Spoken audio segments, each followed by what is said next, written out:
Hello and welcome back to the RWBY podcast. I seem to always peak my mic there a little bit right at the start.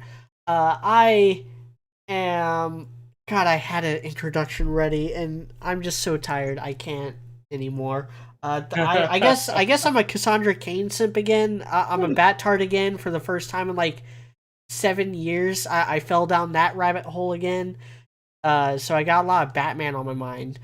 Uh, I am Have Mediocrity you 4. realized that Damien is just the best parts of Jason Todd and Cassandra Cain, but badly done? She, Damien, he is definitely a lot like Cassandra Cain, and I actually had a really cool idea for like a team up story with them. Like Batman goes missing, and Damien and Cassandra have to like figure things out with like Tim and Dick's help. But Cassandra Cain yeah. is his mom, right? No, No. Cassandra Cain is the little girl he adopts at the end of No Man's Land, which is my favorite Batman story. Is it canon that he hooks up with Raven? Who? Are you talking about? Damian Wayne? Oh, I have no. Oh, I don't in know. the You DC mistake me for animated someone who movie actually universe, reads which sucks. you mistake me for someone who actually reads comics that were published after 2006. Yeah, in the Say, DC AMU she does, but it sucks and it's dumb. Anyway, I'm sorry. I don't like Damien at all. Anyway, no sorry. one Moving does. on. I totally got you off course there. Going on. Moving on. Yeah. Sorry. but yes, it is me, high powered, and I've checked the script just like Blake has, and there should be no technical errors other than dude's phone posting. I am high powered. Yo, dog, I heard you like fairy tales, so I put a fairy tale in your fairy tale so you can fairy tale while you fairy tale. I am exhibit. I mean, dude. Yes, a classic meme. That is Yeah. old. I mean, I haven't heard that in years. I mean, it's apt. I It mean, is. Yeah. feel like I should probably do something similarly classic memeing, but it's hard to just like voice a troll face. Like troll face never had a voice, and that's the most classic meme of them all. Uh, but you know, any of the modern esoteric re-emergent trollface memes are to be believed, trollface has already reincarnated on Samsara like 57 times, just as I have after dying. So I'm Coop. Hey, Goop. And I am thankfully not having to dig my car out of the snow this week, so I can actually be involved. I am Robert. Good to be back. So, Yes. Robert, what did Yes. you think of the first episode? All right, so, and I'm basically just going to be reading off what I posted on the Discord here with you for my notes here. But the big things I took away were just, the weather seems to be affected by, I guess it's affected by, in this world, it seems to be affected by, people's emotions. It's mostly reacting to Ruby's. I'm assuming that it would react to other people's, but Ruby is just the one who's feeling the most strongly right now. I thought the Jabberwocker that they ran into was kind of, I don't know, it was interesting. I thought it was almost like machine-like, like announcing its actions and when it was talking and stuff like that. Talking in third person. Yeah, kind of talking in third person, like announcing what it's doing. Kind of. I thought that was interesting. I'm assuming people who've actually read Alice in Wonderland. I have not, unfortunately. I probably should have in preparation for this, but someone who knows better than me, I'm assuming that that's not like from the original story that he's in. Am I right about that? The Jabberwocky was originally mentioned in Through the Looking Glass, and it's just a poem within that story. Like Alice finds this poem, it's complete nonsense. Then when she holds it up against a mirror, she can actually read it, but then it's still nonsense. So then she asks Humpty Dumpty what it means, and Humpty Dumpty is like, it's all nonsense. Okay, gotcha. Okay, so yeah, that's completely just random and new. So yeah, and then Yeah, I was kind of surprised at how quickly how quickly they kind of got to the reunion. I was a little surprised by that. I thought they were going to spend at least like an episode or two apart.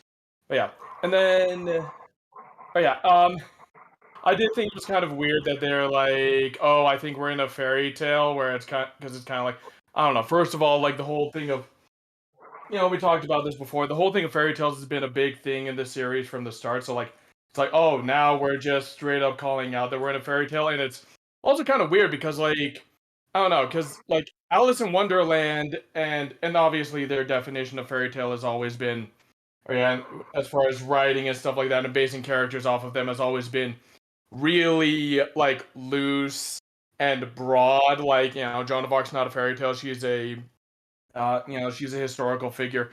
But it does seem kind of weird to me that it's like, oh yeah, Alice in Wonderland, because I'm pretty sure Alice in Wonderland and like the Wizard of Oz aren't really considered fairy tales. Like what they do isn't really like the classic fairy tale thing.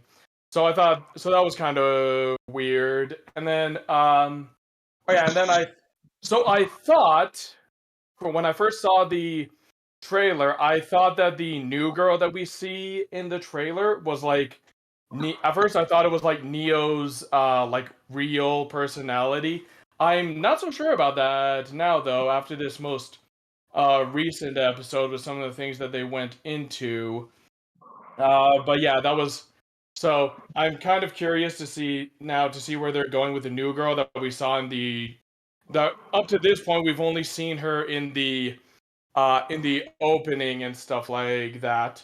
So I'm kind of curious to see where that's going. I'm hoping that it's not just Neo's, real personality to just say like, oh, this is, because that would just be a complete cop out of just like, oh, we don't have to explain why she's, why Neo suddenly decides to side with the heroes um, because she's got a real personality that's actually good. I really hope that's not what they're doing.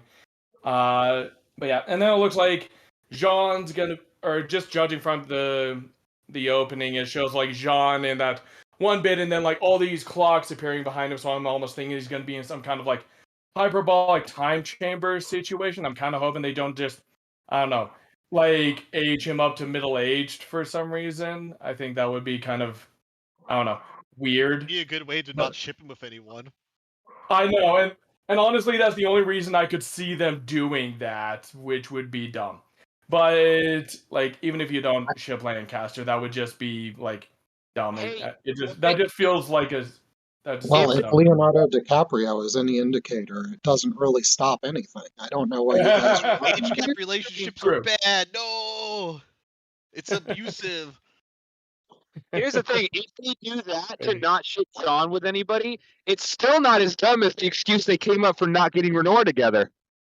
True. Yeah. Oh, don't Yeah. worry. We'll be talking about Bumblebee. Oh, I mean, we'll be Oh, talking about a geez. lot of stuff, Okay.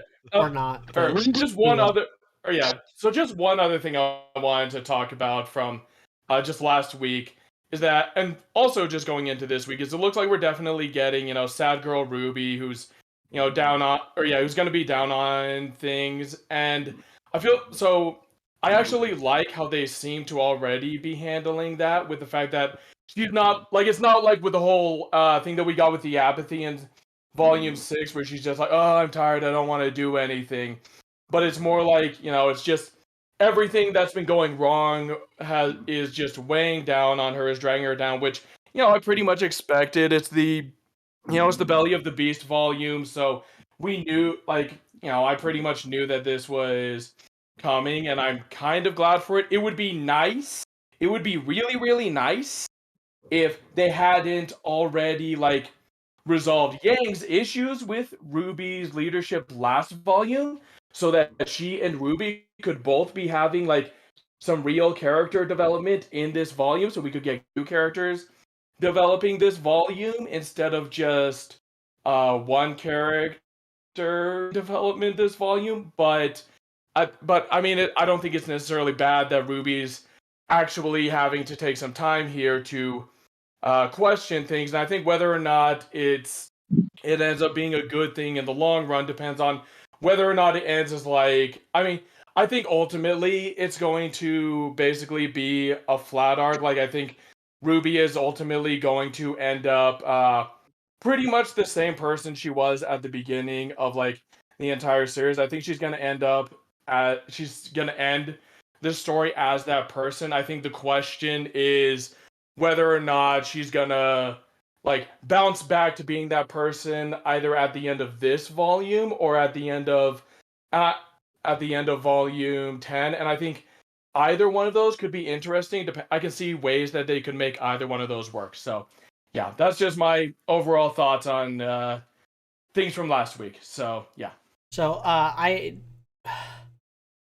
like we said last week, I'm not super fond of this being Ruby's response, but like whatever. I'm not the person who made the character.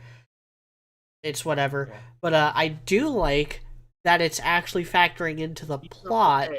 Like she's not able to. She doesn't even have enough hope to fill a jar, which then factors into the plot because it causes the ruckus at the auction, which then gets her Penny's maiden sword, which she then uses as a bartering chip to like get to the next Mario level that they need to get to. Yeah, that's it. The Penny sorry, sword. but Road is horrible. The Penny sword bit, I was like, wait, that's Penny's sword, and like Yes. I like really had to think about it Yes. for a moment. I actually That went bit. back and checked because I was like, I kind of remembered, but you know, anytime I try to think of Penny's swords, I think of her original swords.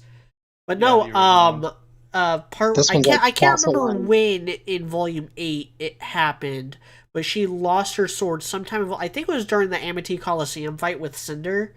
Yeah. She lost a bunch of them, and then she replaced them with like magic swords, like Raven and Cinder are able to summon. Okay. Hmm. But that did happen before the final like fight. Sure. All right. Can And then we talk do about we complaint for this episode? go for it? Which, okay, obviously the Bumblebee thing annoys me. Not because I hate Bumblebee. That's not the problem. But actually, worse than that, we'll talk about that later. Is the fact that they revealed like basically the concept of this volume is like they are literally going through an exact fairy tale, which Mhm. I think me already kind of pointed this out in Discord. Like it's fucking stupid because they already are in a fairy tale, so it's pointless, and they're not taking the same amount of time to build up this fairy tale land, so it's very half-assed. It feels cheap, right? It doesn't feel very immersive. It Yes. feels really So cheap. And the other issue on top of that is they didn't explain that this fairy tale existed in a land of fucking fairy tales where they've talked about other fairy tales and stories. They go into this one, which they haven't laid out before. Really?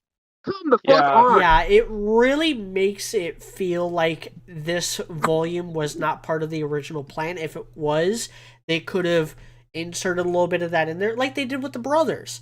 They talked about the two brothers who created everything in volume 4, and then they actually showed them in volume 6.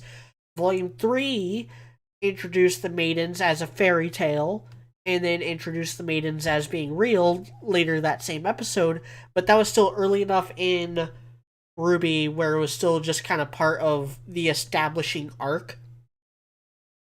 And I'm trying to think. I feel like there was one other example where they mentioned a fairy tale or something early on, and then it actually They paid off had a little later. mini series. They had a little mini series about fairy tales and stuff I like did not watch that. and they had the books. So the only I read like the synopsis of the little mini series they did. The only interesting thing in it that I could find is that it tells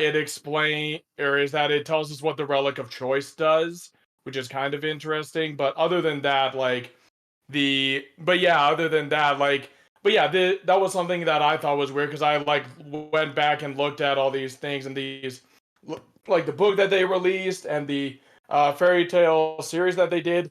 This story of like the girl falling from the sky doesn't appear in any of those. So yeah, they're throwing us in completely blind with no real explanation. Like all the characters are acting like they know this, and I might not be so mad. And that is really frustrating, and it feels really random. And I feel like one way that they maybe could have made it work for, like, I'm not really sure what they were trying to do with it, but one way that they could have made it work, I feel like, is if they at least gave us an audience surrogate in Weiss, who, who didn't grow up in a very, comforting and friendly home, whose parents probably didn't, like, read stories to her, so we could at least have audience surrogate who's just as, like, lost as we are, and having Blake and Yang basically having to, like, explain this stuff to, to Weiss, and try and, at least get that through, kind of like what we had John doing in Volume 1 with Aura and stuff like that. But we don't have that. We just have Weiss kind of being a skeptic, which is kind of weird considering all the other stuff that she's experienced. Weiss And is now literally like Alex Jones right now. She's like wrapping her head in tinfoil as she's having an existential crisis. Yeah. So Yeah, can I piggyback off that point a little bit for a minute? Go for it. Okay, first of all, please. This episode starts off with Weiss recapping last week's episode, as if we forgot what happened last week. I hate stuff like that. It really just kills the pacing, and it's going to make anybody who binge watches this later on or goes back to rewatch it after it's done, as I will when I have to do videos talking about this later on, it's going to just murder the pacing of this volume hard. Second off, what I hated about watching Bleach is that the first 5 minutes of, like, every episode of the old Bleach show was just the last 5 minutes of the previous episode. I was like, oh my gosh, this is horrible. What the hell? That's a typical anime thing, and I know a lot of anime, they account for it by actually having the recap be actual scenes from the last episode, so that you can, like, more easily skim through it. This, it's all new animation, reaction shots, dialogue, whatever, but it's Weiss grinding the plot to a halt to explain things that already happened. And just for, like, that gag of Yang telling us the weird thing that happened to her off screen. Yeah. The one part of it that doesn't make sense, and Weiss kind of just deflating. Yeah, that was weird. So, secondly, and I'm going to take a bat to a very classic piece of literature that I had the displeasure of listening to a few months ago. Journey to the Center of the Earth by Jules Verne is fucking awful, by the way. It is so... the thing that just kills that entire book for me is the fact that the entire time they are following the journal of some other jackass that we never see. Why is it the book about the guy who originally wrote the journal? Why is it that, like, the scientist and his cowardly, whippy, spineless fucking, like, nephew or whatever, whoever the narrator in that book is, reading this journal and then just going down this path and being like, oh, wow, those rocks are certainly rocks? Those prehistoric animals are certainly how we thought these prehistoric animals were in the 19th century? It's just, there's like no... There's like, it's one of Jules Verne's first books. He gets a lot better as a writer as he went on. 20,000 Leagues Under the Sea is a classic. I love that book. Journey to the Center of the Earth, not so much.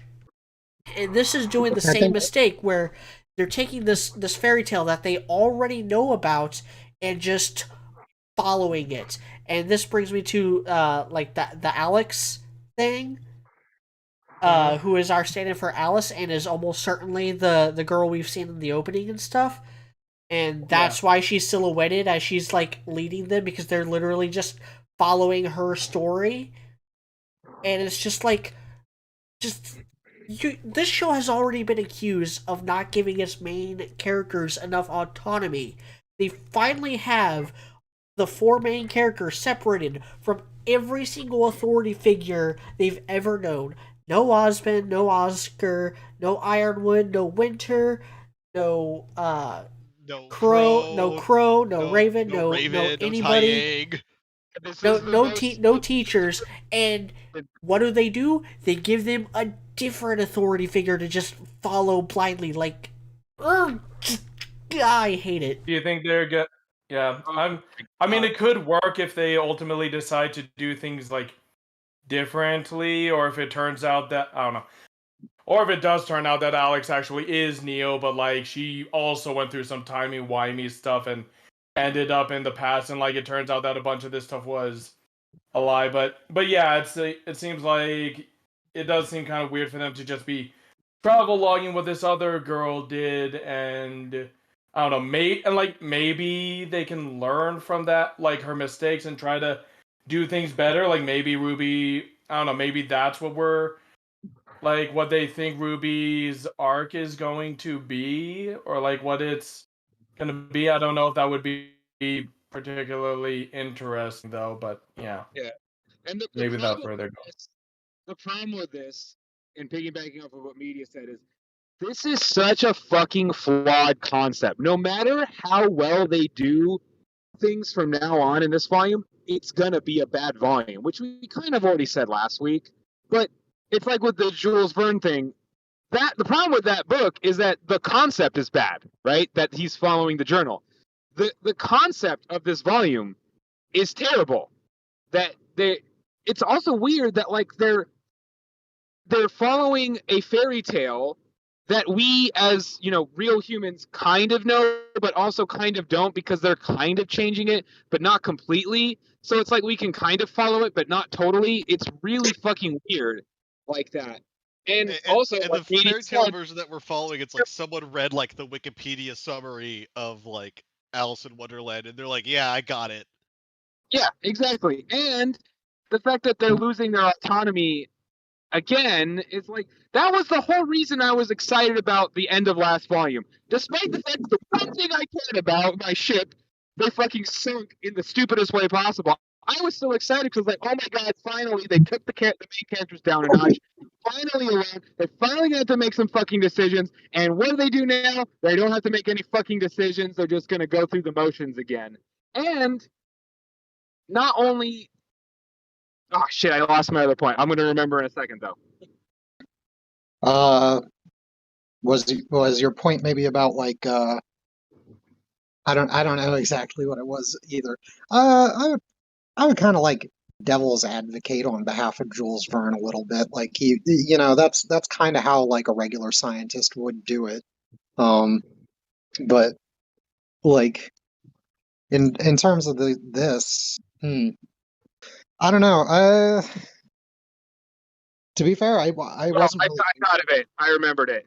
So the other thing is, the concept of this fairy tale is such a fucking bad idea. This is, in my opinion, the worst thing they could have done after the end of the last volume. I don't have a major problem with the end of the last volume. I still think, despite the flaws of last volume, I still thought it was overall one of the better volumes, and I liked where the characters ended up. I liked they ended up on the back foot. I liked that these characters ended up alone, and that they would have to make decisions by themselves. Choosing this fairy tale thing is one of the worst things they could have done. And it's not just because, and this is what I thought of this before Meaty even mentioned the lack of autonomy, because it's boring and predictable and not new and not creative. Honestly, what I think would have been more creative? Put them in an alternate universe where Salem has already won and they have to try to get through that shit. And they don't know if they're in an alternate universe or if they time skip. Yeah, Like, to me, do a little yeah. Days of Future Past. Yeah, like for me, it's almost like I feel like whenever they were writing this volume, they were like, "Oh yeah, this is a good idea," and I legitimately think that they think this volume was this idea was a good idea, but like I my mean, problem is like it's like Blake is like reading the script, like yeah. they're sitting on like they've gone to Disney World and they've gotten on like one of those like rides. It's not really a roller coaster. It's like they're sitting on like the submarine ride as they're like going through like each diorama, and the robots are singing to the audience. Like that's what it feels like to me. Is like they're just on rails, and they're just kind of going through the motions. And like And the only it's like redeeming part of this, like, you know, volume is like how the characters are reacting to it, which like with Weiss, like, you know, throwing the rocket, like beaming yourself in the back of the head, and like having an existential crisis, and you know, like, and it's such a dumb idea because you're right. I think they think it's clever because, like, oh, we're finally in one of the fairy tales that they talk about. But you choose one that they've never talked about before. You choose a fairy tale that's been rehashed more than almost any other fucking story in the Western world, and you don't even you already are in a fantasy world. If you want to do the weird, clever shit, like the one funny thing from the trailer, which is like, I feel a bud approaching. You could just do that in Remnant. We don't know everything about Remnant, and it's fucking weird. You don't need to do that. You don't have to go somewhere else. You could already fucking do that if you want. You It's can like have with this be Avatar: The Last someone you Airbender. you can have this be someone's semblance. And with that, I Yeah. think I might have oh just yeah, the I think I might have swing them for just that. brainstormed what could be a very cool plot twist if this ends up being like just an empty void Neo and semblance? Neo semblance, like Devil Fruit Awakened, and this is her like awakening they power. have fucking they have the Team RWBY just like trapped. Just RWBY is just trapped in the shame cube. Yeah, so Or if this something. all ends up being, if this all, oh my god, that would explain the opening. I think that might Seasons. actually be it. I think that might actually be what's going on. I hope it is now. So Yeah, something I that need you to hand me your meth pipe because obviously you're smoking the good shit. That's yeah. so Whatever this is laced, man. Because I don't really see why exactly they would do it like that. Like the idea that Neo could create an entire uh, alternate universe out of sheer illusion is Hey, that's I really never stretching it. said, I that would never have to be said a it lot of wasn't power. stupid. I never said So it something wasn't I stupid. It's a yeah. dumb idea, but So fuck, would it be cool? Yeah, so I maybe. guess so something I was thinking about that might make it work at least a little, that might make this concept work at least a little bit. And so I do agree that, like, yeah, them taking away them just following this fairy tale and, yeah, like you said, losing their agency, that is definitely not a good idea. That's definitely, like, frustrating, and yeah, it's irritating for characters who've been kind of led by the nose.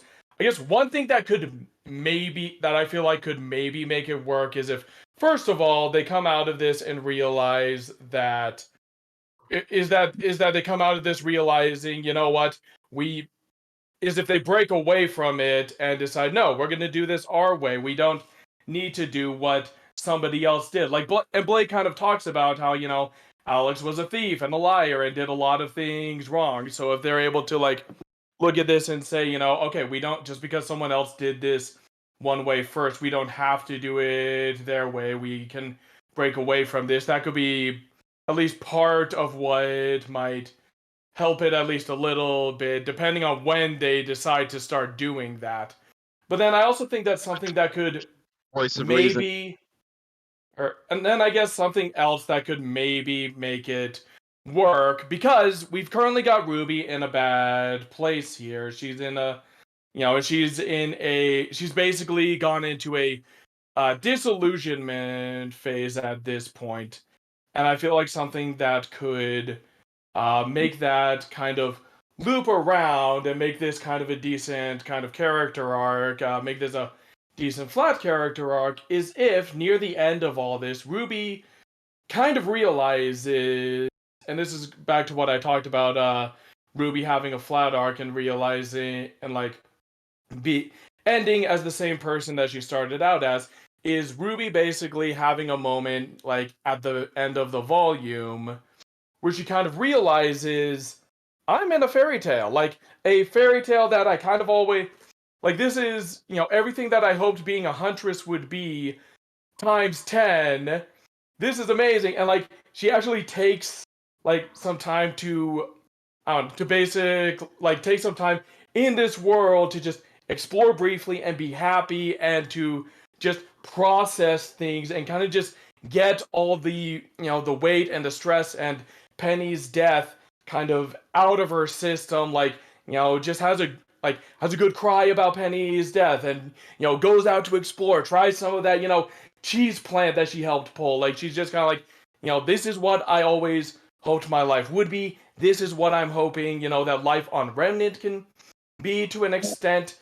I can and she just takes a moment to kind of like do a JoJo's appreciate. Bizarre Adventure and just like just bathe in the atmosphere. It's like, yes, I have a stand that can like reverse stuff or whatever, and I have a talking slime creature as a friend. I have not watched enough of JoJo's Bizarre Adventure, but kind of she just takes that moment to remember this is who I was. This was not a bad thing. It's good that that I enjoyed life because that's what separates me from Salem. She's forgotten how to enjoy life. I'm able to enjoy it now. And sorry, this is something I've been thinking about all week, and so but like if she comes out of it with that attitude and is somehow through all of that able to come up with I think I know how we're going to be Salem because I do think next volume should probably be the last volume. I think we're about done. But anyway, so that's one way that I think they could make this work. Or it could just be Neo's semblance or something. Anyway, I don't know, man. Those are just my thoughts. It's definitely one of those things where I'm curious to see where they're going. I don't think exactly that enjoying life is the key to beating Salem. Well, no, I don't think that's necessarily what she's gonna I don't think that's necessarily how she's going to beat Salem, but I don't think that's how they're going to beat her. But I do think that RWBY just taking this but RWBY just getting it out of her system, kind of, and you're right, that because I don't know, ideally, a Darkest Hour moment is where the character kind of is at least with a flat arc, the Darkest Hour is where the character is wondering, why was I chosen for this, or why am I in this situation? Why am I the ideal person to resolve this situation? And being loving life probably isn't what's going to be Salem, but it's at least something, and it's at least from what I've seen of RWBY, it would be a nice way to kind of help her to process things and loop back around because again, I think RWBY's arc is ultimately going to be a flat one, so I feel like that might be how this is kind of looping around how this volume is what this volume is maybe trying to do is let us know is to kind of what we said before. It's this volume is RWBY kind of challenging, is RWBY finally being challenged and wondering who she is and whether or not who she is a good thing. And we've talked about how we don't think they need to invent some flaws that she doesn't have, and I feel like giving her a flat arc is the way to do this, and this is kind of me trying to piece together how they might try to do this. But I don't know. Like Anyway, so those are just my thoughts. Death. But yeah, Coop, what you got to say? I mean, if you're talking about challenging her in regards to something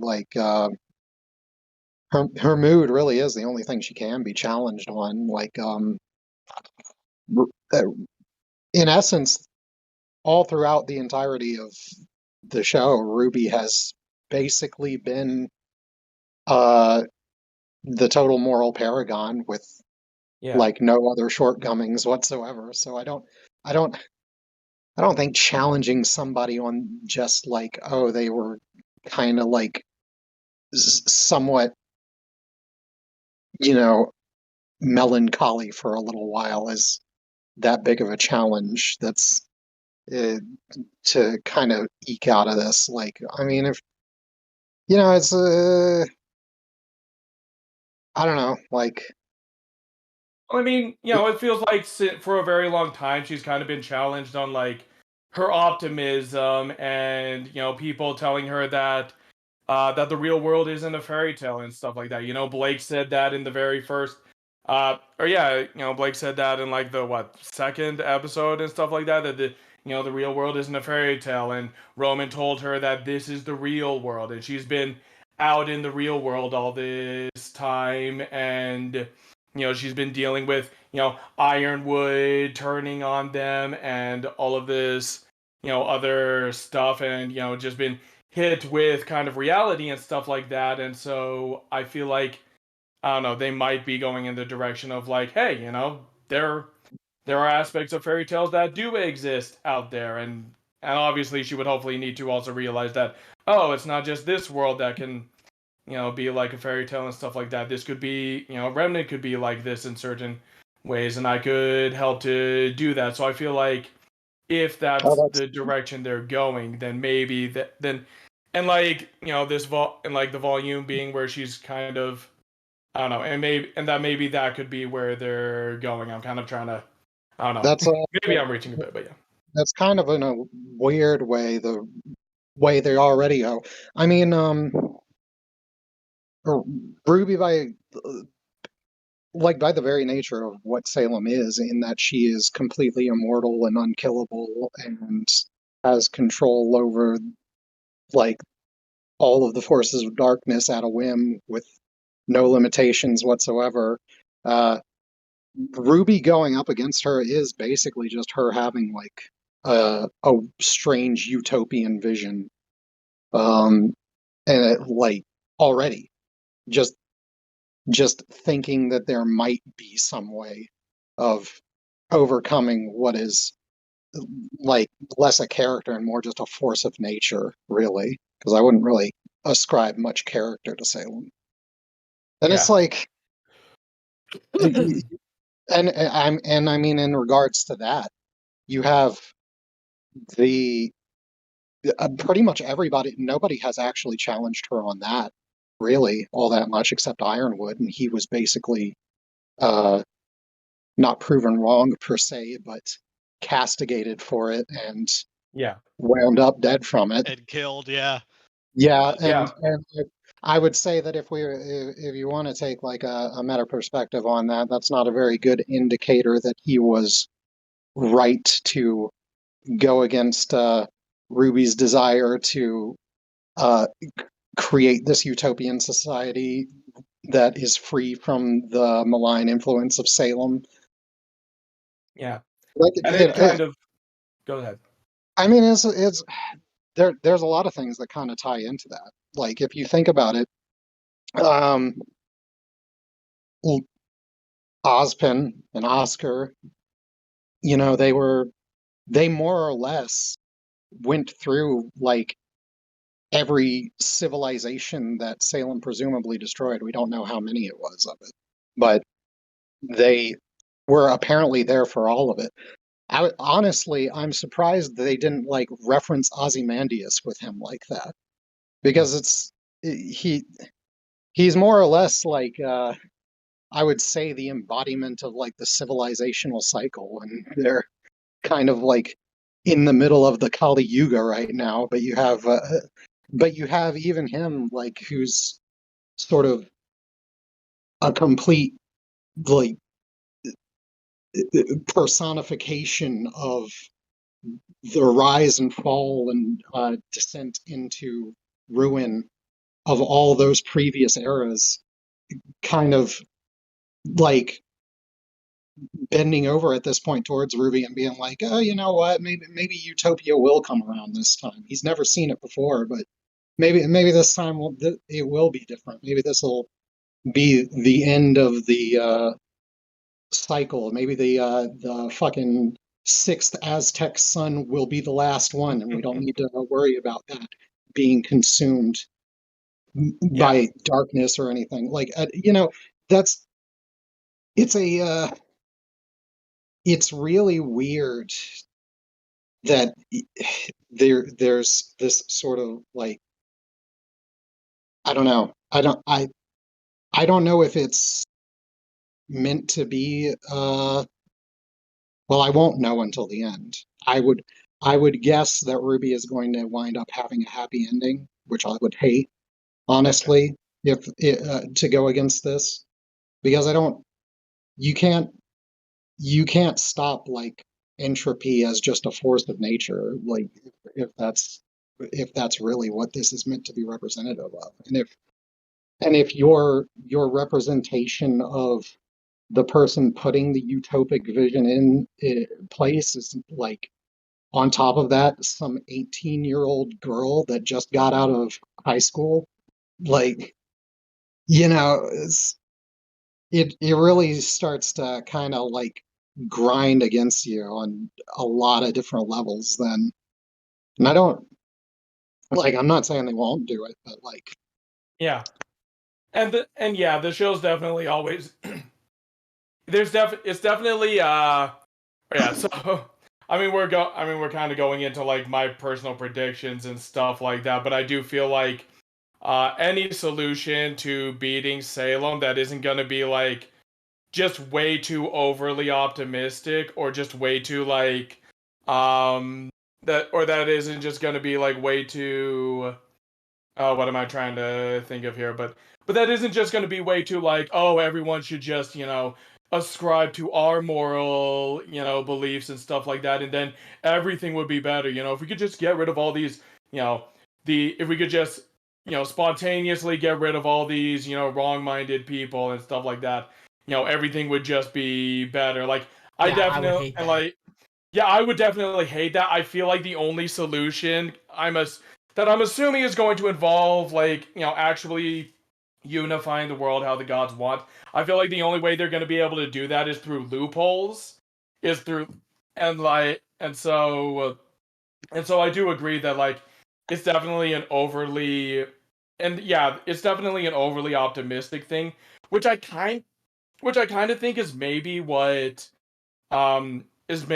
Ruby is kind of in the current funk she is in at the beginning of this episode here, is that she's kind of in this funk of like, okay, I'm gonna move forward and I'm gonna keep going because I have to and it's what I'm supposed to do. But like she doesn't really have any hope or any belief that she can do it. And that's kind of where I think that maybe having a moment to kind of realize that, that like, hey, this fairy tale world is weird and there's some scary stuff in here and I've seen some weird stuff, but it's also really exciting and there's also some really great stuff in here.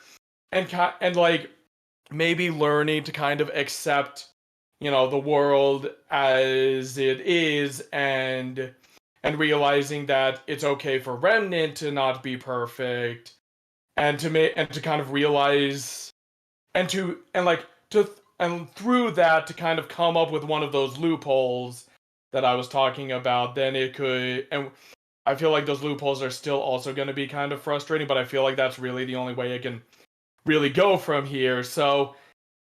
But yeah, so because everything you said is right. She's dealing with this overwhelming force of nature, and like that Ozpin and Ozma haven't been able to beat. Ironwood had an idea, but it would have only saved a few people, and so it wasn't ideal. And so Ruby's. I mean, it's kind of.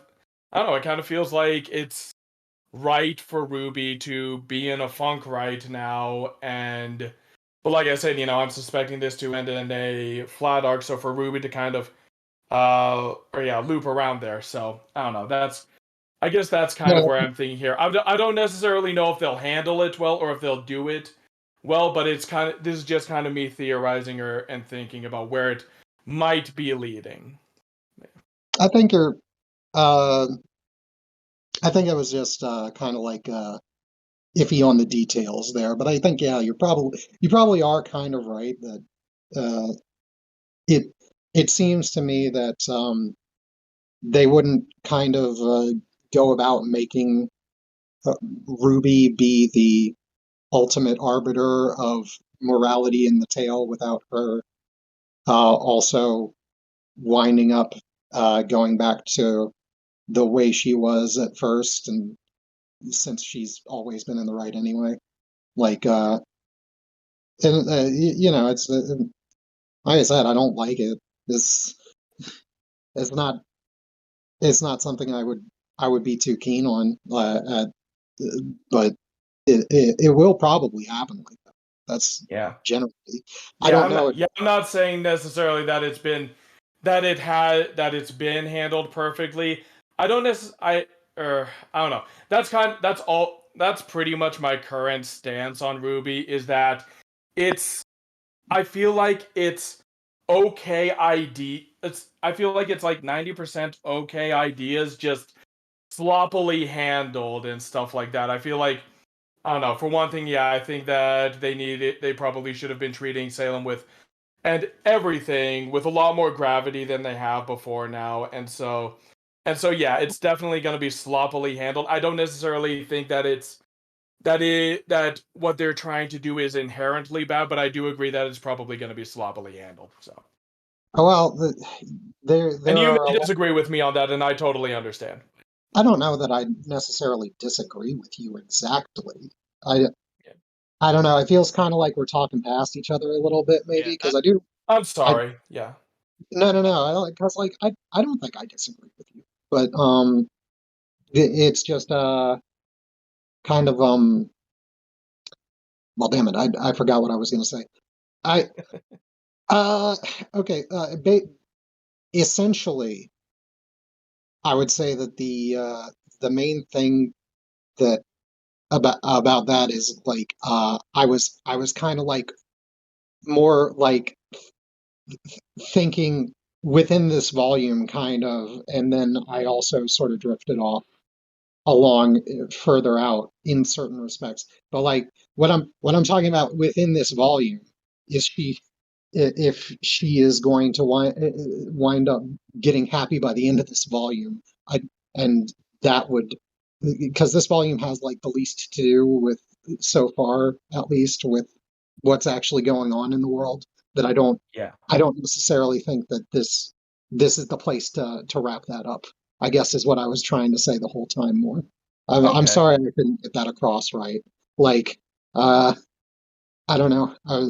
You, you kind of dragged me out into some weird places, and Don't worry, I I agree. got 10 minutes of content out of it. yeah, That's I all was that trying to, matters. Oh yeah, no, Yeah. we're I, on And I the kind of we're on dragged the line. myself out a little bit, so Uh, I'm sorry about that. I no, actually no, no, just no. because I It's got fine. I home. was just I just needed to loop back around to where we started off at in the first place, and it was hard for me to get my mind around it. I'm kind of tired too. It's weird, yeah. but Oh man, I don't I'm like sorry. I have for no me. idea Like, what just happened. I've been gone. Is it time to talk about Bumblebee? yeah, let's It talk actually about Bumblebee. okay, probably is. Hold on, let me check. Go ahead. Let me check the timestamps here. Um, yeah, I think it's time to talk about Bumblebee. Let's do You it. know, I I thought it legitimately was like fine. That it's I know fine, that's gonna but I get me also don't care. crucified. I know it's gonna get me crucified, just like it did when I said Volume 6 was fine. It's fine. It's not super great, but like I like that it's not, it's a little in our face as the audience because we've been dealing with this forever. But I Yeah, like that for it's longer still than I being care to kind admit. of, it's still being downplayed and underplayed, so that, and this is what I like about it. Like RWBY is so like down, So or out of it, and out of it, she's like, so down, whatever, I so don't out of care. it that she's not even noticing. She's the Pumbaa and Weiss is Timon. I can see what's happening, and they don't have a clue. Yeah, Oh I like yes, I to really media notice. bringing in the Disney references. Always. yeah. I do wish that we were like I said at the beginning, I wish that we were getting more of Yang questioning RWBY in this volume. I wish that that was what we were getting, but I'm not particularly offended by Bumblebee either. It I gives don't think now them is the something to I do. don't So think now is the time to like question like the cavalcade of decisions, both good and bad and well intentioned, that got them in this mess to begin with. Now is the time to be like, okay, we need to find a way out of it. And Blake, to her credit, is at least taking initiative and helping God, is that was nice. painful to say. That was Medium playing stuff. some. Well, I mean, like, like all that Blake's doing is like, hey, it's like, oh look, oh what is this? Like kicks the script behind like the stump. Oh yeah, the like they messaged what was like what 5 things that like Alice went through or Alex or Alicia or Yeah. whatever her name is went Alex. through. Yeah. And it's like, okay, well, 10 episode volume or 2 episodes in, so that's like 1 to 2 episodes per bit. Okay, and like the math, it's like I was able to balance this equation in my head. So like, I mean, the whole like, do you do you know how weird it is for me to see what Blake is doing in a volume and see that she's trying to give advice to everybody, and I'm on her fucking side? Yeah, well, it it's funny actually too. reminds She's me like, of she's like ignored too, which is even funnier. They're like, no, you're doing the wrong things. No, stop. Yeah, she's finally right, and they're Yeah. ignoring her. It's Yeah. kind of funny. it kind of I almost wonder if they're taking the piss, like if the I hope so. if the writers are doing that on purpose. But Yeah, but if they can I just- hope I so. like it. It kind of calls back to one of the songs on Volume 5, the last volume that I actually cared about soundtrack wise. All That Matters, which was just this really sad, stupid, pathetic song that just struck a chord with me with how sad and pathetic it was. But it is like Blake is, not only like trying to take initiative and take the lead, which I think I actually predicted last week because someone asked about that last week. I said that like realistically it would be Weiss, but what's going to end up happening is that it's going to be this new character, and I was kind of right on that. But I also said that like Blake, that I could see Blake stepping up, and that's kind of what's happening. Like the walking. But not only that, but she's like making the most of this time together. Like, yeah, things are kind of screwed up. Yeah, they have no idea what's going on in Remnant. Yeah, they're disconnected from the plot now, but like the four of them are together and she's enjoying that. And that makes me enjoy what I am watching more than I otherwise would. Yeah.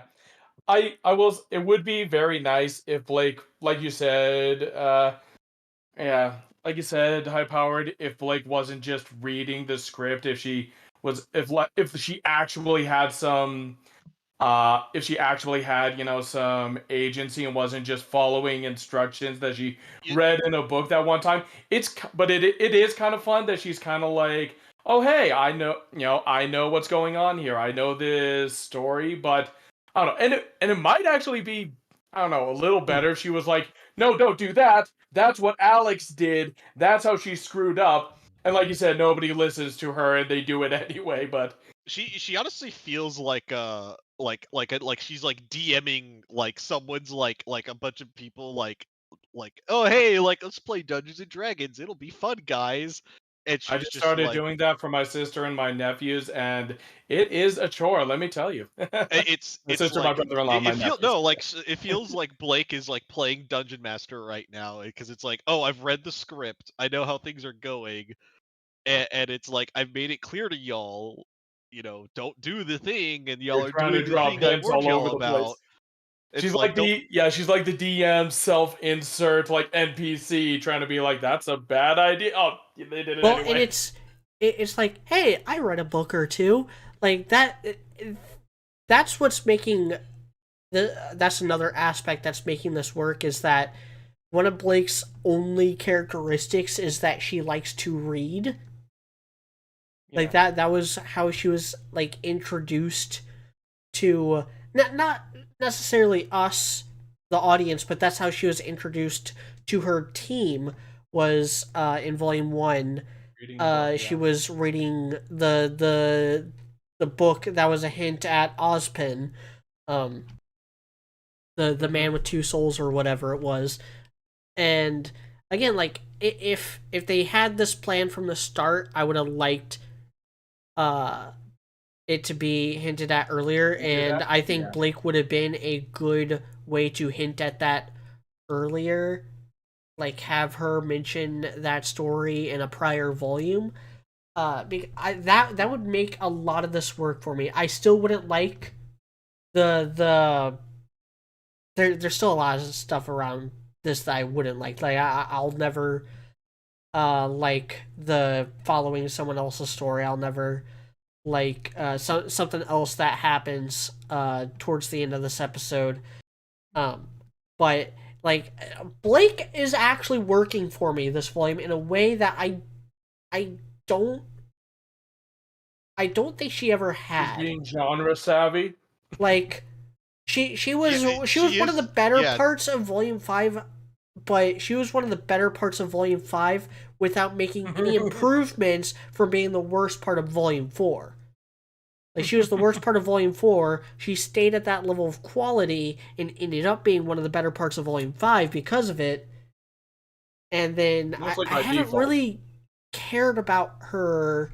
Like I've kind of cared about her insofar as I care about a lot of the other characters who care about her, which is totally valid. That's like 90% of ensemble casts right there. If you like something with an ensemble cast, chances are there's a lot of characters that you only care about insofar as the characters you care about them. Ace. And yeah, it just works. To quote Todd Howard, it just works. Can I You say complain? Ace? Can I complain about the Yes. fact that I don't mind what they're doing with Bumblebee? I'm actually glad because if people forgot, which you probably did, I do actually ship Bumblebee, and I'm fine with the way they're kind of doing it and all that. Can I just complain that as of right now, Bumblebee has more momentum than Renora right now, and that is a fucking crime against fiction. Yes. That is a fucking crime. Yes, absolutely. Fuck you, writers. You guys fucking suck. It's oh man, it's like oh Especially like because I the think a whole lot like of people feel I like like Yang.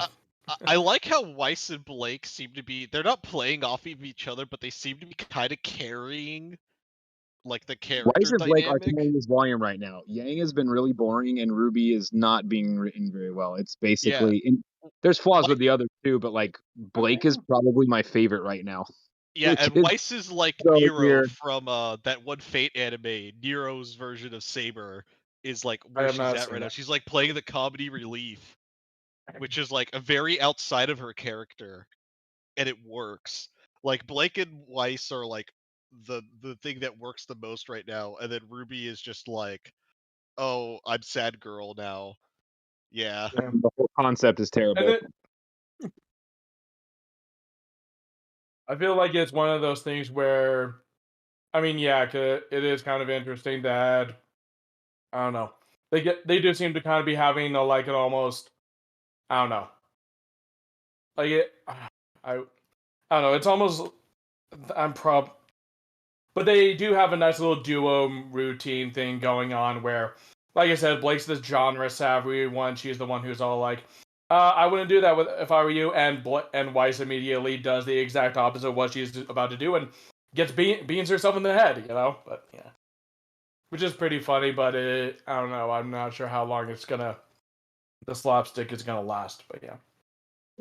I mean, this is the second episode, so if they decide that they're going to keep doing that repeatedly throughout the whole thing, It might overstay its welcome. Yeah. yeah, Yep.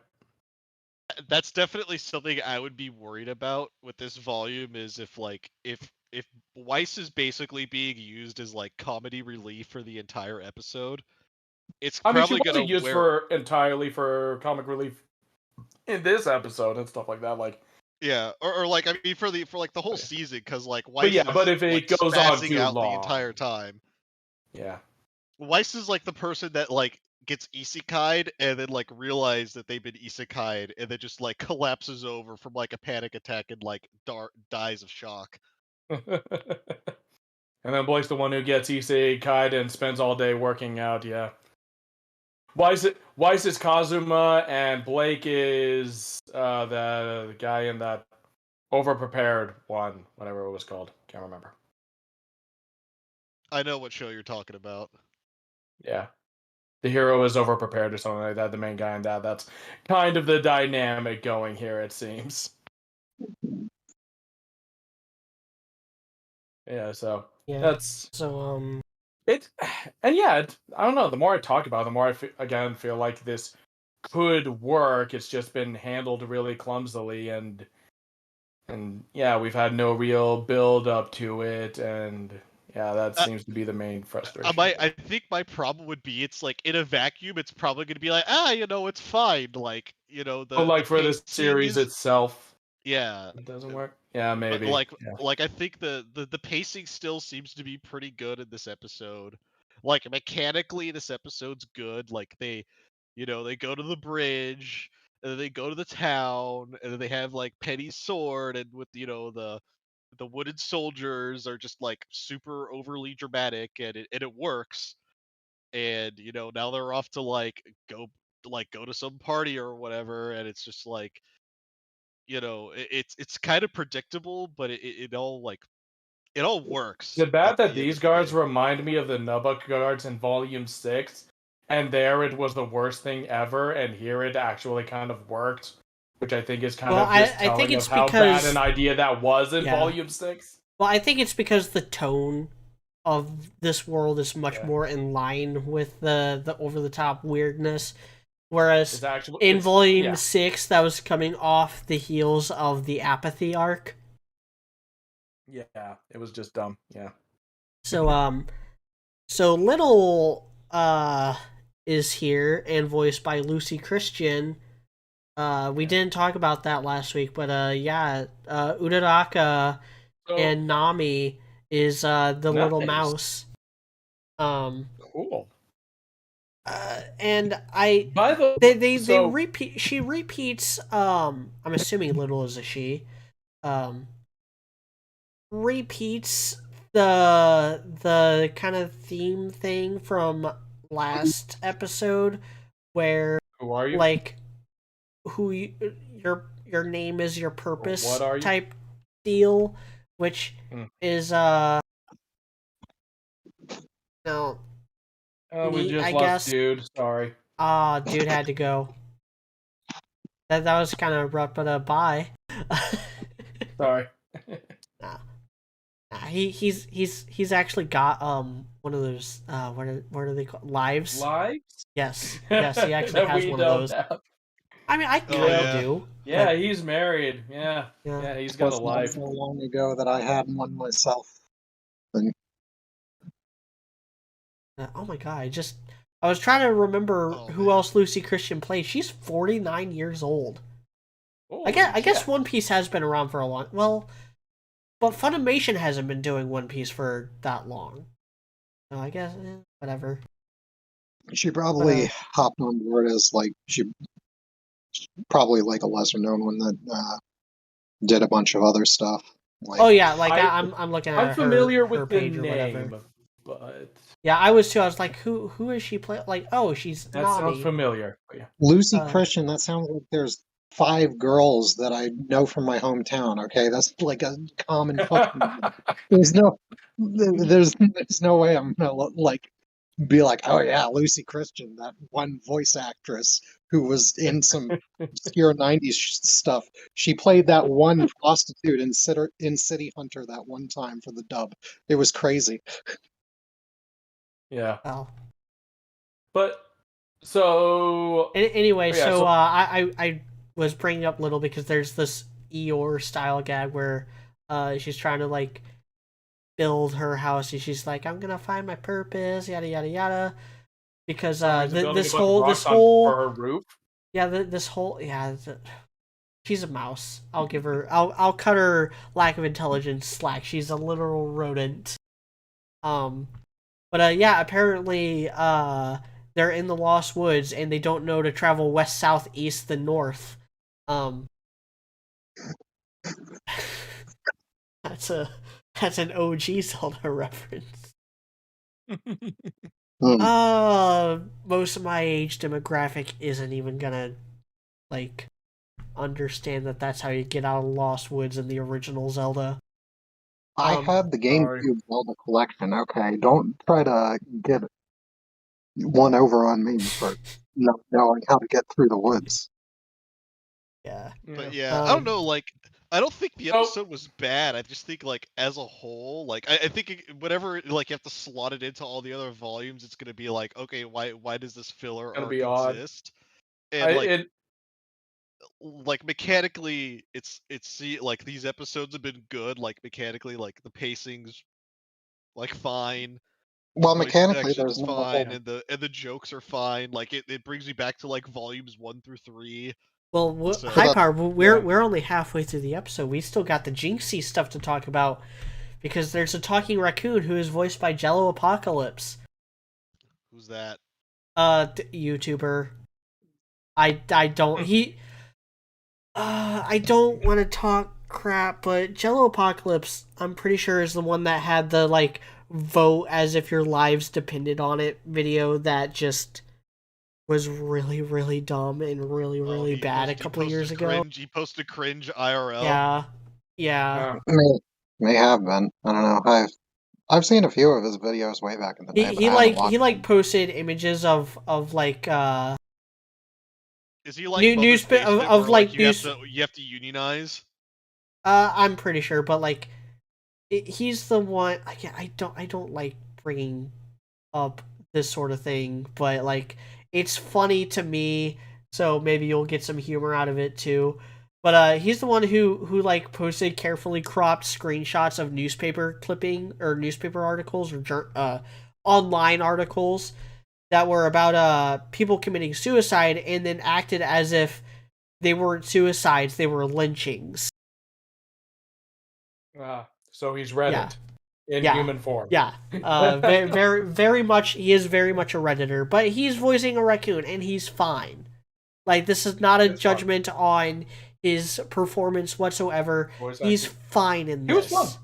He's fun. Yeah. I liked it. I like that even though they are absolutely ripping Lewis Carroll off wholesale, they are at least coming up with their own stuff as far as the specific things that they run into. Like there's nothing like this in Alice in Wonderland or Through the Looking Glass. Okay. Like there's nothing Nice, quite at least. like this. Like and it There's looks no like the next talking episode is going to raccoon selling be stuff for.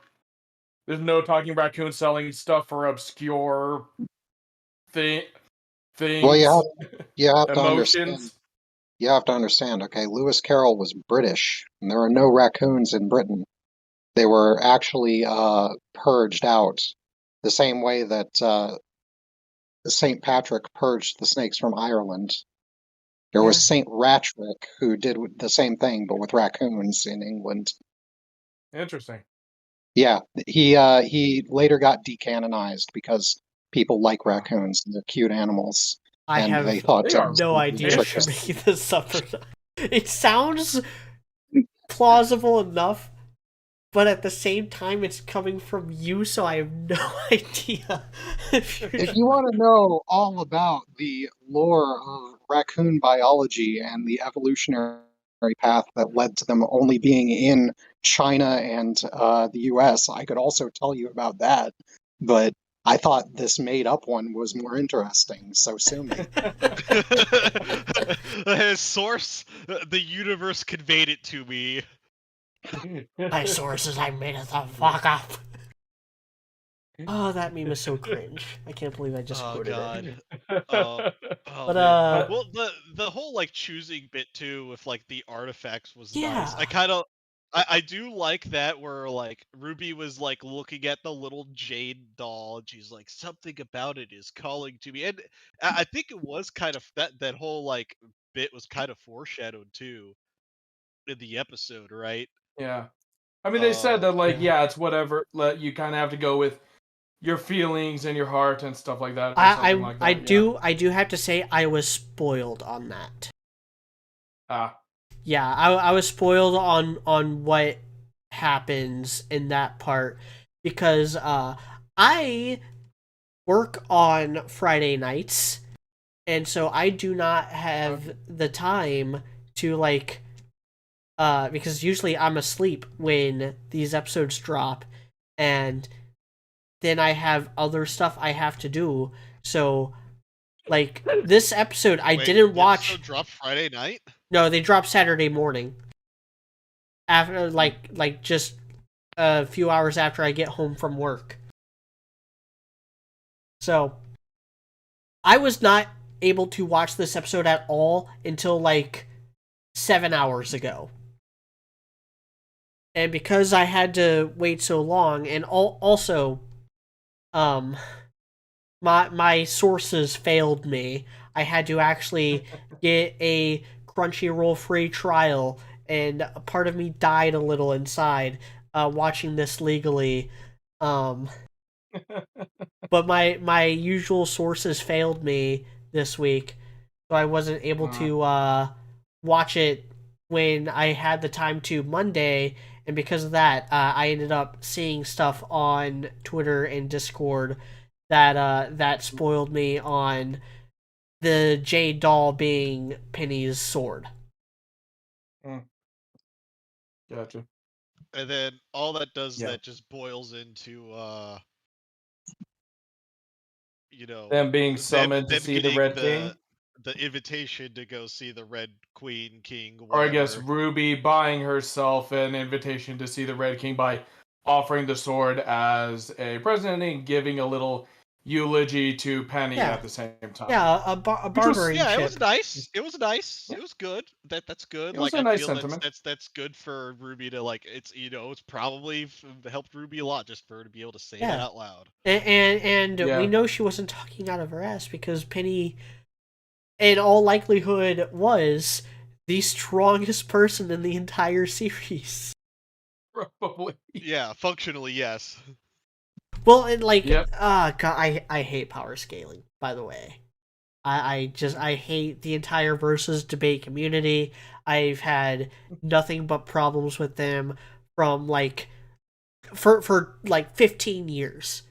Since the whole, like, Naruto sucks because the Goku better, but can they beat Goku stuff? Like, the whole can they beat Goku meme is, like, almost as old as I am. I turned 30 this year. I turned I'm now 31 just in thinking 2 of the months. meme of like it's like Superman, Goku, and like the Hulk all trying Yeah. to lift the cross, and it's like Jesus Christ. It's like heavy, huh? I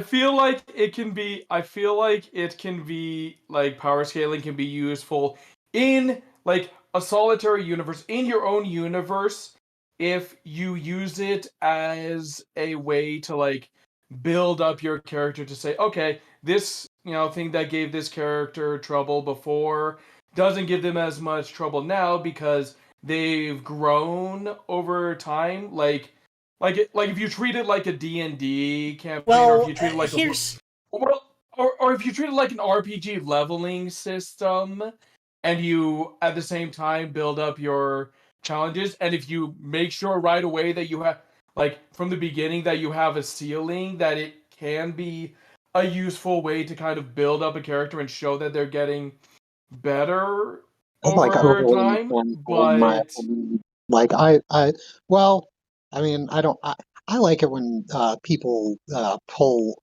stuff off that, like, you could, a lot of times you could kind of say certain things, like, I like it when they put it in, like, the gray area of uncertainty. And I think, like, expanding your gray area to where you can make it more uncertain about whether or not some guy is able to do something can kind of give you more wiggle room plot wise. I don't think putting in, like, I think a hard and fast system is way better than some solid, well crafted mechanical one. And that's right. like,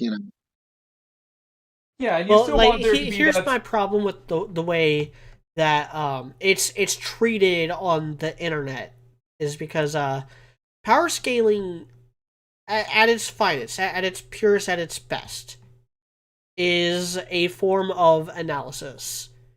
Trying to determine, like, oh, could Goku lift, the planet? Could Goku move the planet? Like, okay, let's look at the evidence or whatever. Or like, who can hit harder? Who's faster? The problem I have with it, I actually have a couple of problems, but trying to sum up all the points, because I made 2 videos on this already. to try to sum up my points is that it's very much power scaling is not something that was created by writers. It is something that was created by the internet in order to determine like feats and stuff. It is a relatively new phenomenon. And because of that, it is very like feat based, which means that unless you see someone do something, they can't do something, which is stupid. It's the whole like Shanks Mihawk thing in One Piece, like, oh, Mihawk, didn't insta kill Vista, therefore he is weaker than Shanks. Like, no, that is stupid. And that's not what the plot is about. The whole plot revolves around Mihawk being the strongest swordsman. Vista's strong too. He's no slouch. The fact that that Mihawk respected him meant that Vista's no slouch. We don't know how strong Vista is. We've never seen Vista fight anyone except Mihawk. So so instead of like gassing up Vista, they try to downplay Mihawk, and it's just so frustrating. Because the whole point of the story, as far as Zoro is concerned, is that he wants to be the strongest swordsman. In order to do that, he has to defeat Mihawk. He doesn't have to defeat Shanks. Shanks isn't part of his goal. Like, it's just so... And again, like, it requires, like, things to have already been established, which makes it absolutely worthless for predicting. But with what has been established in RWBY so far, circling back around to why we got to this debate, or got to this topic in the first place, everything that we've seen indicates that Penny stomps. Like, she kicked Cinder's ass in Amity Coliseum. Cinder had already kicked pretty much every other character's ass at some point. Yeah. Look, So- if you really got a problem with these, the whole power scaling thing, like, first off, just if you get into like spats with these dudes, all you got to do is just tell them to watch some old classic WWE, and they'll kind of maybe be able to come around to what you're laying down there. I think you did actually, because I did some exploratory gonzo journalism on the guys that you had a problem with a while back, simply because you had a problem with them and I didn't get why. And they actually they do understand a lot of stuff, at least the ones I dealt with. But then you got... So yeah, this is all also like kind of topical because Seth the Programmer, who is one of the like biggest names in that whole scene, lost his fucking mind like a month ago. It has been just circling the drain, trying to double down and shit. Like it's been like it's the kind of drama that I tend to stay away from. But like, man, I don't mind all the people bringing out the popcorn for that. you know what? Just tell me about that later, because it doesn't really have to do anything with anything about this now. But like, and what both of you both said is absolute. You are both absolutely right. Coop, Media, you are both absolutely right with what you guys were like talking about there. Like, the internet discussion is so obnoxious right now. I stopped watching like Death Battle pretty much because of it, because I just got bored of it. And you are also right, Coop, that you want to include that in storytelling. You do absolutely want to include an element of luck in things, and I think that is also very I wouldn't say useful. luck exactly. Like it's not going to be luck. Or a sense of uncertainty, I guess, is what I'm saying. You want to keep that uncertainty, make it feel like the character doesn't just succeed because the character is, like, you want there to be that sense of surprise, like that sense of uncertainty that, oh, I don't know if this character can accomplish this. And like Media was talking about, if you're relying on just, oh, we've seen the character do this before, that means they can do it again. Like, you definitely don't want to have that and ruin the sense of tension with it. But I guess what I'm saying is that I feel like it can be, I don't know, with long-term storytelling, it can maybe help to have kind of a ladder to climb with a character. But anyway, that's just my thoughts on it. And yeah, sorry. I agree completely, pretty much. As like I said, especially in the case of like shonen-esque type things, kayfabe is like huge. You gotta have the Yeah. kayfabe in the shonen thing. That's like Yeah. rule number one. Fucking. But it's as far as that goes, like I don't even see how that's like a problem that would occur within this volume at all, because like the No. way that they've been handling things so far is kind of We didn't get any it's action. We yeah. didn't really get any action in this volume so far. Yeah, like other Well, Yeah, than the we had freaking like yeah, the little bout with the Jabberwocker, and then the like 3 second bout with between Yang and the soldier, tug where of she war used with her Yang's where arm. I love that she like just holds her arm with her arm and then fires it from the hip. oh, it's great. That's good visual humor right That was there. kind of cool, yeah. Yeah. I'm pretty sure that this volume is gonna be very, I don't know, is gonna be very much character driven, not particularly plot driven, which is not really ideal, but I don't know, the plot, like whatever plot there is, this volume is probably not going to be very much involved with like the broader plot of the show in general, and it's probably going to be mostly built around like Ruby's character arc. So, so far we haven't gotten much action. We'll see if that changes. I'm assuming that next episode is where we're getting the chess match, maybe. Yeah. So Yeah, that's that would be a good yeah, that's time the to same event have chess match next throwdown. time. Yeah, Bunch of the I the mean, Red King's birthday party or whatever is next episode. There is trying to think, because I know there's at least one other thing I wanted to address before we wrap up and get to the end. We already covered the whole like emotions seeming to affect the weather. We did Jinxie. We did the bar. We talked about the bartering. Oh, it's like one of them has to hug the raccoon to get the little Did we doll talk that ends about up that? being a mouse. Oh, I think we Oh yeah, made a yeah. reference to like Ruby doesn't have enough hope to fill a jar, because Yeah, I Oh, did okay. bring that up with that's the what Hope to Fill a causes Jar. the communications to break down there. Hmm. yeah. And Little coming in clutch, getting the doll for Ruby. Um, Did we talk I, which about was the I do like nice. the other? mouse character. The mouse is growing on me. Yeah, Yeah. same. Did we The talk mouse about how little the mouse is a physical unreliable narrator. It's kind of weird. Oh yeah, I'll lead the Did we way. talk about how Immediately falls little asleep. is? Yeah. Did we talk about how little it was apparently the last name of the girl that Alice in Wonderland is based on? It's Or also like, the last name of the mouse that the mouse is based on. If you oh don't know yeah, about Stuart Hero. Little. Yeah. What? Yeah. Do you think that maybe that's a good point. Maybe they're I don't not think talking so. about that one. The only mouse I can recall from Alice in Wonderland is the dormouse.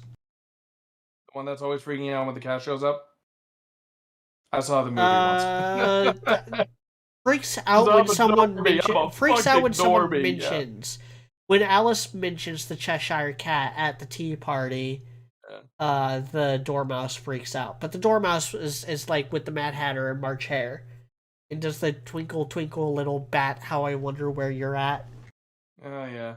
Is that Well, actually in the book? Or is Yes, that just in the movie? yes, I Okay. think yeah. yes. Interesting. Yeah, there's a lot of little Really just need to read that fucking book. it's more so in Through the Looking Glass, which is the sequel to Alice in Wonderland. They are two Okay. different books. If you didn't know that already, and the Disney didn't, movie yes. combines elements of both books, but the Mad Hatter, March Hare, Dormouse stuff that was in Wonderland. But like Tweedledee and Tweedledum, that was from Through the Looking Glass, as was the Rose Gotcha. Forest. Okay. Yeah. Yeah.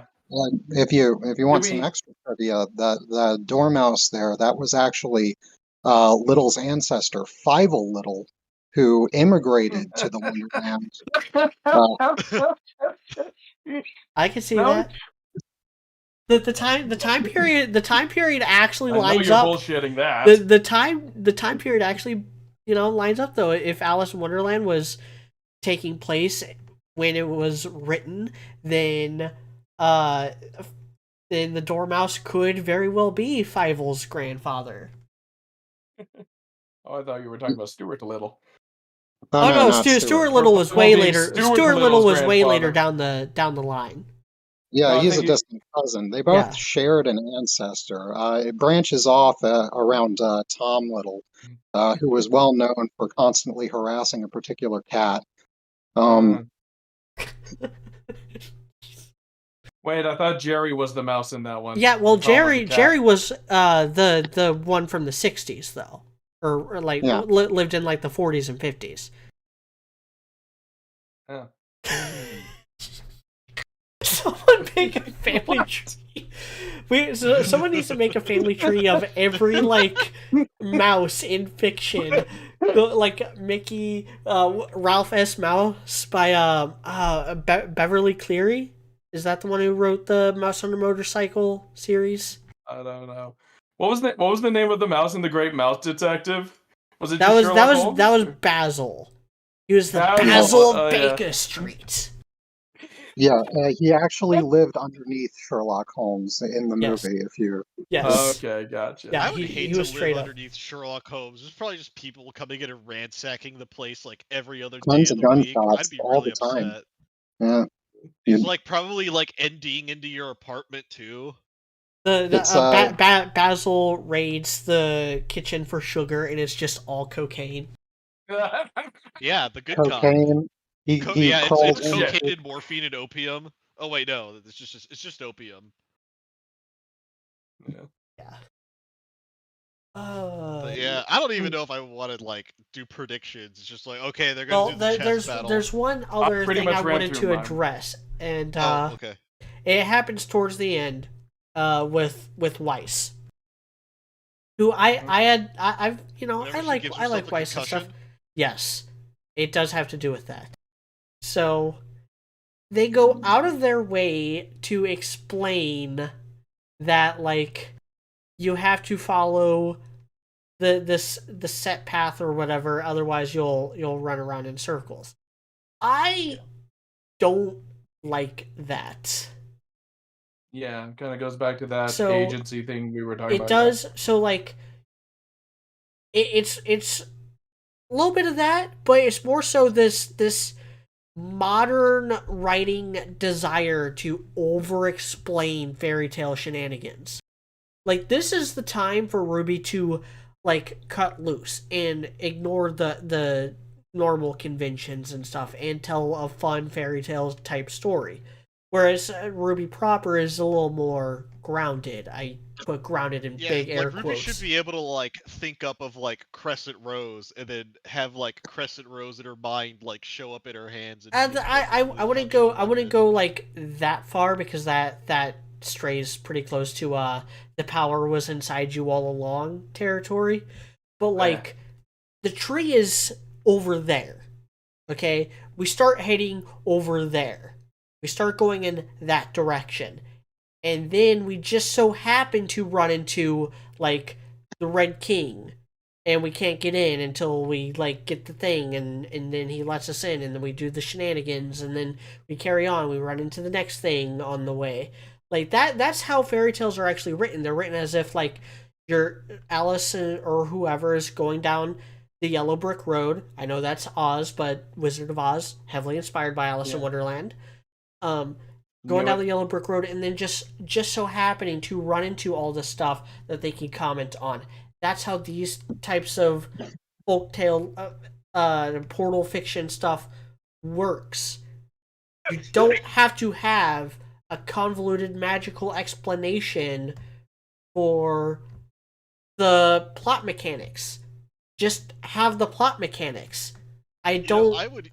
Yeah. Like I feel like the even- only reason why they did that is because they wanted a gag where Weiss throws a rock and it circles back around and beams her in the back of the head. Yeah. And I don't know. I've talked about how one thing that that might make this work is if ultimately they do end up like trying to do things differently from the story and different from how Alex did them. But the way they're setting it up right now, it looks like that's gonna be really hard to do. So it's kind of hard to see how this is gonna work with like the rules. I'm using big air quotes here. Rules that they're setting up for this world, which kind of seems to be it's just you have to go with what the story tells you. So that's gonna be it's I'm kind of hoping like I said, I get the feeling that this is gonna be sloppily handled. But, I just hope they do like a Matrix moment where like Morpheus is like, he's learning to believe, as they realize like they can kind of like will to power their way through the like this fantasy magical realm that they're stuck in. I feel like that would improve the volume. Like they're again, Neo semblance. yeah, oh god. If they're just trapped inside a Neo semblance right there, I'd be like, all right. If they do, you heard it from me first an hour ago. Yeah, we're gonna have to. Yeah, that's gonna be. I'm gonna like run to the hills and be like, I'll just at Raymond be like, yeah, media called it like 2 episodes in. Yeah. Yeah. But so I just don't. I don't think we need to get into predictions because they already told us where they're going. They're going to the Red King. They're going to the birthday party. Things are going to happen. There's probably going to be a fight. On the Rusted Knight, Yeah. probably. Stuff shall occur. By the way, thanks for that Things will happen. correction there, high powered. It is rusted, not. I thought it was like rested, WRESTED, but no, it's definitely rusted. So thanks for that. It's okay. I'm Rusted dyslexic too. It's no big deal. Yeah, which might end up being kind of a play on the White Knight from Through the Looking Glass. Isn't that just some old guy who's constantly falling on his head or something? Yes, Okay. kinda, and he has that kind of fits John's character too. Like, the gag with the the gag with the White Knight is that he has like all these inventions that like serve a decent purpose or have like logic behind why he would want to invent them, but then he does it the wrong way. Like he creates this flap for his bag so that his bread doesn't get wet when it rains, but he builds it like upside down so every time he opens the flap the bread just falls on the ground. Okay. Like that's kind of the whole gag with the White Knight. I should probably reread both of those. I haven't read them in a while, but like I do remember most of them. Okay. But are we ready for way too long? So yeah, let's move on. Yeah, are we ready for questions? Oh, we have Or questions. do we have Sure, do we have any other like comments that we want to get out there? I will hold the defense rests its case, Your Honor. I have nothing. Yeah, like Yeah, we'll see how this. We had a lot of good and bad to say about this episode, so we're just gonna carry on like the volume is. So Cyber King made a comment, not a question, so I won't read that. Daniel Mugisha asked, "How do you guys feel about the comedy this season? So far, I don't mind it, but I do hope they tone it down a bit because they just no way they can tackle something like depression in regards to Ruby's character while also having it be very goofy. I think you can. You know, Ruby's the one being sad. No one else is as depressed as she is right now, which is weird, but we already addressed that. I think if they spread out the comedy, it'll definitely land a little bit better in the long run, if that makes sense. It has the same problem that Coop, you're like kind of breaking up there. I don't know if you were trying to say something. Am I? Am I saying something? No, I guess not. But your mic was kind of echoing a little bit. Okay, weird. Yeah. But it has the same exact problem that a lot of the comedy from the last like 3 or 4 volumes have had, where they just like do the flip book animation where it's just 2 frames on loop, and then the very obvious like 2D like PNG teardrops and PNG like stress marks and the Wise throwing PNG her little the PNG little squiggly flashing thought back and bubbles. forth tantrum. Yeah. Yeah, the little 2D PNG squiggly line speech bubbles coming from Weiss when she's like trying to figure things out logically. So I'm not a fan of that, but Weiss getting beamed in the back of the head by her own rock, a victim of her own hubris once again. That made me Chef's laugh. kiss. Like That was pretty funny. structurally, I don't like that joke, but like I can't lie, I laughed. Yeah, we don't like PNG thought bubbles in this house, okay? We're a JPEG thought bubble fan group. If you I'm ever more of a come web to and thought us, bubble sort of guy. yeah, All that right. Next question. So the next question is from Emetric, and he asked, I'm assuming it's a he, asked, what is love? Baby, don't hurt me. Don't hurt me no more. was too obvious. Sorry. I did not have the time to like vet these questions and come up with snarky responses. So thank you, Robert, for covering for me. It was low hanging fruit, but you're welcome. Julian hit or anyone got any other Confucianism responses there? I would say clever things, but it probably would get us. Yeah, no, I'm gonna keep my mouth shut. Yeah, Confucianism, no. The Tao, yes. Love and hate are both two sides of the same coin, you know, and if you want to achieve the one, then you must balance it with the other and against the other. So, take that from the Tao Te Ching if you'd like. Thank you. So then Julian Henry asked, do you think Blake and Yang should have just kissed at this point? Are you tired of Bumblebee? No. Like I said, I like the way that it's being done here. I dig it. I think what people whatever they like 100% fully confirm, like the check is cleared, the money is in your bank account, you paid the taxes on it. Them like upkeeping the relationship could probably be like a real sticking point of the episode. Like honestly, they could just like forget about it. Like they have their kiss or whatever, and then it's like okay, that's it. They just are there, and like that's it. Like okay, they're holding hands. That's it. Like they like will they have like couples like like issues? Will they like have arguments or fights? So like that's kind of my only like real concern. Like post like ship confirmation is like okay, well they did the bit, but like what are they gonna do afterwards? I mean, there's nothing. I mean, there's nothing really with it that can be done, and it doesn't really affect anything. Like it's such an isolated, like little cut off part of it. I would hope that they Is would Sun just gonna show up completely. and be a sperm donor for both of them? That would be sick. That would be terrible. That that would be like that would be beyond my typical phrase in regards to this stuff. I would like fucking having a lesbian fetish is the ultimate form of cuckoldry. Not only are you being cucked, you're being cucked by a woman.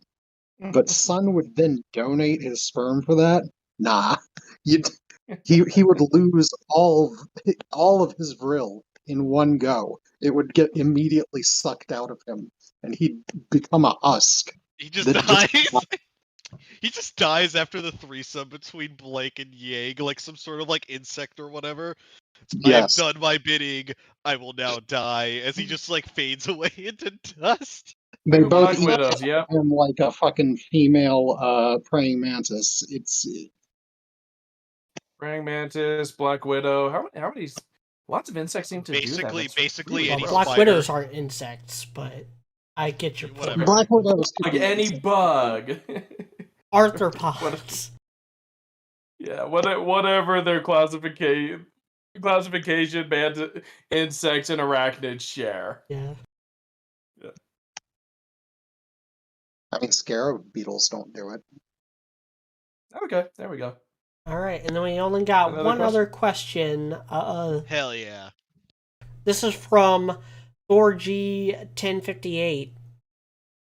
He asks, Cool. given that the sword ended up down here, what do you guys think the chances are that Team RWBY will come across Penny's corpse, and how do you think that will go? I think they're already coming to grips with the fact that Penny is in fact dead. So like, Yeah, I think that they would twisting. just kind of be sad, maybe give her another little eulogy, and then bury her, and then move on. But like that just kind of raised the question of like, how is the sword that was conjured by Penny's magic, like, Still exist after And, like, here? is that just how like, solid she made it? Like Yeah, it just like, Is actually this some sort of like, crystallized? oh, forged this out is of where just all the raw lost elements things of go? magic? Yeah, I don't know. Oh. There's no real precedent. There's no precedent for it, but there's also no precedent against it. So Yeah. I guess This is why I things said conjured by rules with magic. big air quotes. Yeah, I guess things conjured by magic just stick around even after you die. So long as you don't deconstruct it yourself. Whatever. Or if she didn't, if she made it out of rocks, like if she had made it out of like, I don't know, grass or something, maybe it'll blow away. Huh? I thought it was made out of ice. Yeah, it's made out of like crystallized energy, if I remember correctly.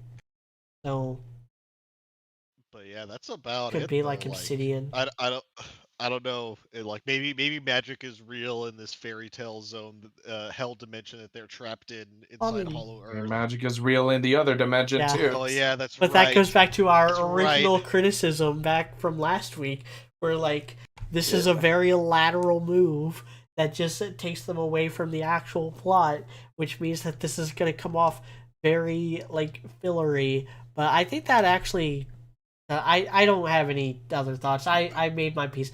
I peaked early in this podcast. I peaked when Yes, I made yes, you did. my Neo Awakening theory, and it's been all downhill from there. Yeah.